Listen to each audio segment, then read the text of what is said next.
अत्याधुनिक हेब कलिंग स्टूडियो खूब शीघ्र खोला हब कलिंग स्टूडियो पुणी शुभिब लाइट कैमेरा एक्शन प्रस्तुत हेब नुआ डीपीआर रे आवश्यकता अनुसार पूर्णांग हेब खोलिब फिल्म सिटी।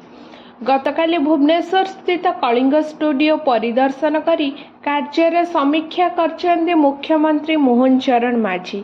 नक्शा देखिबा सह पूरा स्टूडियो बोली देखिछन्ते मुख्यमंत्री। स्टूडियो भितर प्रस्तुत होइथिबा बहुमुखी कोठा, स्नो वर्ल्ड, भूत बंगला, प्रोडक्शन यूनिट समेत प्रोजेक्टर एवं एडिटिंग पई प्रस्तुत होइथिबा दुईटी ऑडिटोरियम देखिछन्ती।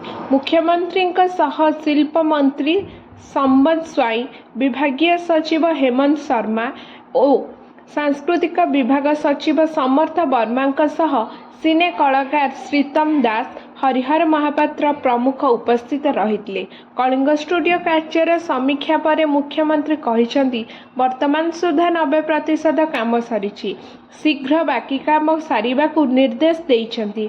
हॉस्पिटल, कोर्ट, थाना भली विभिन्न जगह शूटिंग पई दरकार से सब को मध्य प्रस्तुत करी पूर्णांग फिल्म सिटी पई विभाग सह आलोचना करिथिबा कहिसंती मुख्यमंत्री मोहन चरण माझी। Bureau report, around.